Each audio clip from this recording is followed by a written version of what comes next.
E eu quis me preparar um pouquinho para entrar no assunto aqui, porque hoje, né, a gente tá no dia 18 de agosto e o cinema, ele ressurgiu, né? Ele agora é o produto mais lucrativo de todo o universo, entendeu? Ele é mais lucrativo, até que as missões espaciais que descobrem coisas inéditas, descobrem é, como salvar o planeta. Não, o cinema, ele dá mais lucro que isso, entendeu? Que a gente vive o melhor ano da história do cinema, né? Então, vendo o melhor ano da história do cinema agora, né? Então, vamos lá, vamos ver notícias e manchetes do melhor ano da história do cinema que estamos vivendo aqui. Vamos começar aqui pela galera. Não é tão recente, né? Tem uns 15 dias, 13 dias aqui. Homem-Aranha Um Novo Dia já é a maior bilheteria de 26. Vejo o top 10 atualizado de 5 de agosto. Né? E o top 10 tem Homem-Aranha Novo Dia com 1.150.000, já tá no 2.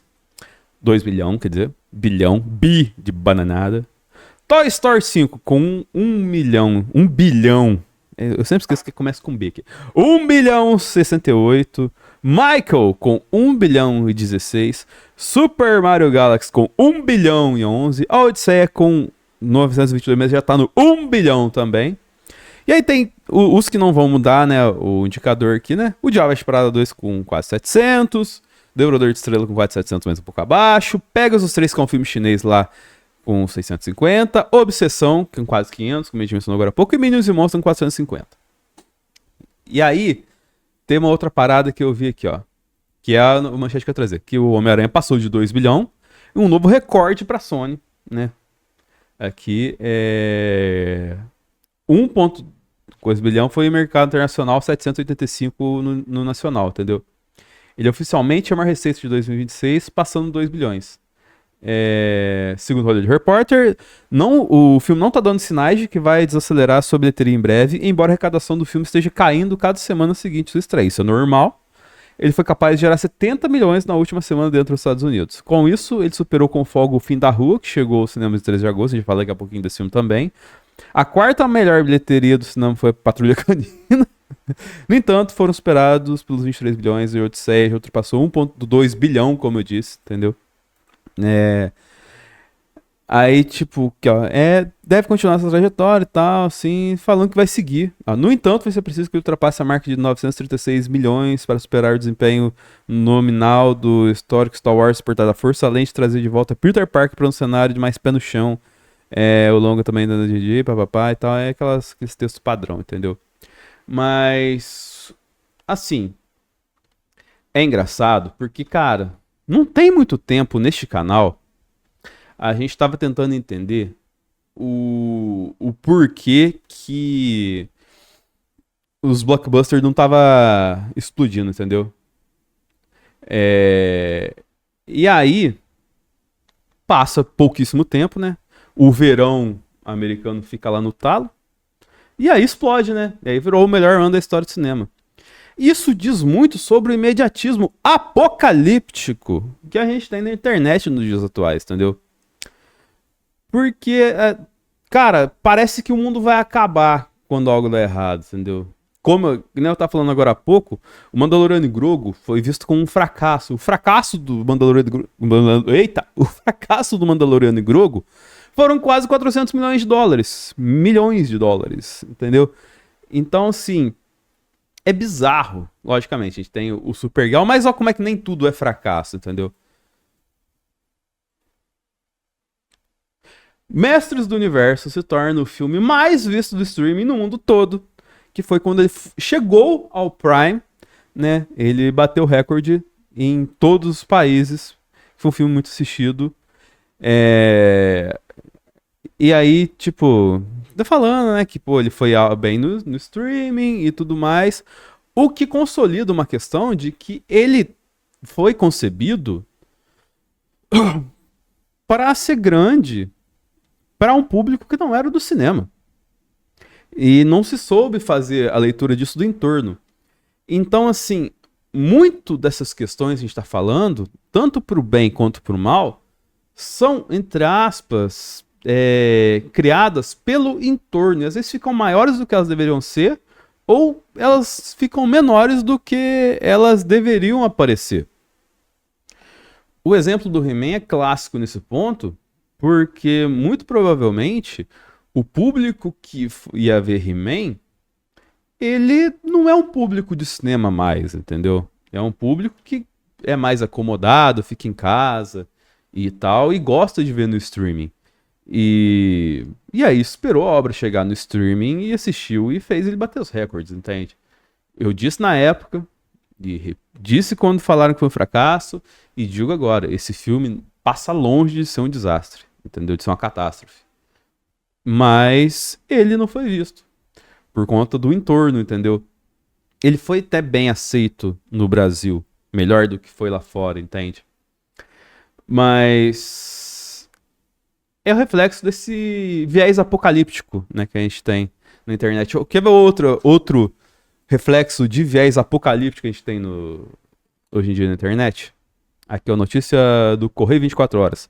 Efeito Odisseia, de Christopher Nolan, pode transformar o Monte Olimpo em vítima do próprio sucesso, né? O Monte Olimpo, lar de Zeus, ele tava lá, né? Ele tava lá zoando com o Odisseu o tempo inteiro, né? Ele tava lá do monte só zaralhando a vida do cara. Entrou na lista do Patrimônio Mundial nesse domingo 26. A conquista chegou ao momento de alta pressão turística, com cerca de 500 mil visitantes estimados na montanha em 2025. Ao mesmo tempo, a estreia de Odisseia de Christopher Nolan recolocou o universo de Homero no centro da cultura popular. O interesse pode aumentar o fluxo em direção à Grécia justamente quando autoridades locais alertam para os limites da estrutura política. Olha aqui.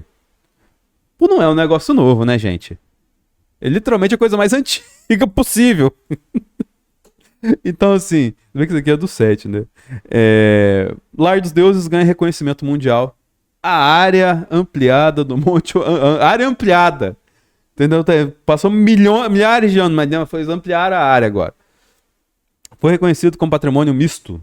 Por reunir valor cultural e natural, o território inscrito cobre 18.938 hectares e inclui a montanha mais alta da Grécia, 2.901 metros. O reconhecimento encerrou uma campanha iniciada em 2014. A Unesco destacou tanto a ligação do Olimpo com os textos de Homero e Hesíodo, quanto sua biodiversidade formada por florestas e espécies restritas à região mediterrânea. Como disse muito bem nosso amigo Luiz aqui nos comentários, vai virar Machu Picchu. Então, assim, vocês entenderam que isso tudo é tudo culpa do entorno, entende? Hoje em dia, o filme ele tem que ser grande não só na tela. Não basta ele ser grande só na tela, infelizmente. Ele tem que ser grande fora da tela. E aí entra o ponto negativo dessa história toda de que, se você parar pra pensar, pô, o cinema teve anos ruins, últimos anos e tal, e agora teve anos de alta. O que aconteceu? Pô, melhorou? Vamos comemorar? Não sei se vale comemorar tanto assim, porque se você parar pra pensar, os grandes filmes, eles estão com as maiores receitas, entende?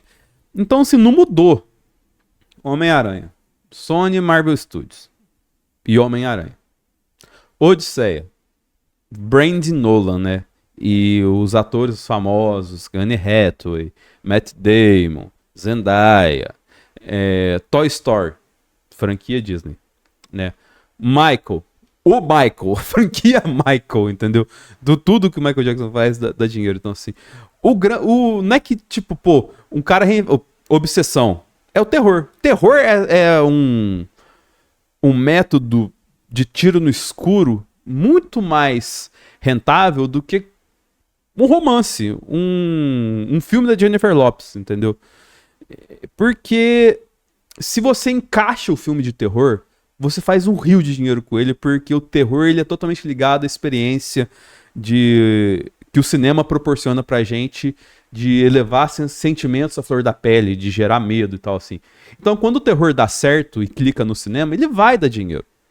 Obsessão, Backrooms, entende? Então, Minion, franquia de desenho. Pô, a franquia dos chineses lá é o terceiro filme, não é o primeiro. E ano passado teve o Nezha, que é um segundo filme. Então, todo filme que gigantesco no cinema, ele tem um entorno muito grande, entendeu? Ele tem uma boa base. E aí, isso é bom quando você acerta, e é péssimo quando você erra, como a gente já falou, de Supergirl, do He-Man, que a gente falou que, na verdade, foi determinado um erro muito cedo. O Mandaloriano e Grogu, que a gente não sabe determinar. Então, assim, tem que ser evento. Infelizmente, o caminho para o cinema sobreviver é ser evento. Porque se não for evento, entendeu? Simplesmente ele sai da sala de cinema, entende? Todo ano vai ter um evento da Disney de cinema, entendeu? Todo ano vai ter um evento da Marvel de cinema. Muito provavelmente a gente vai ter sazonalmente um evento de Nolan no cinema. A gente vai ter um evento de Scorsese, entendeu? O cara grande, ele gera o evento, entendeu? A gente vai ter agora. A gente falou de Anne Hathaway aqui bastante, vai falar daqui a pouquinho de novo também.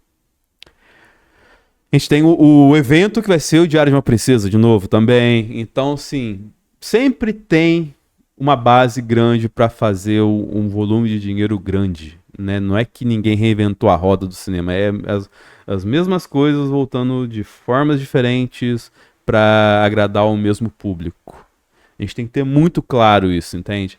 E uma forma de, a partir disso, e é algo que os estúdios fazem mesmo, que a partir desses grandes sucessos, expandirem e fazerem mais a arte do cinema para quem tem menos chance.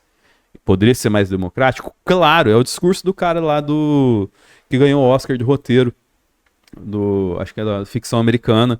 Ele fala, por que fazer um filme de 20 milhões de dólares se você pode fazer 10 filmes de 2 milhões de dólares, entende? Como foi o filme dele que ganhou o Oscar. E fez arte de fato, porque é um filme muito bom. Então, assim, nem é tanto a céu, nem tanto a inferno, entende? Legal que eu fiz, ó, céu no claro, inferno no vermelho, né? Enfim, tem que saber dosar, tem que colocar uma balança ali pra entender o que tá acontecendo. Mas, se tem alguma coisa positiva que você pode tirar efetivamente das coisas todas, é que de fato o cinema não morreu. Acho que a graça fica nisso, entende?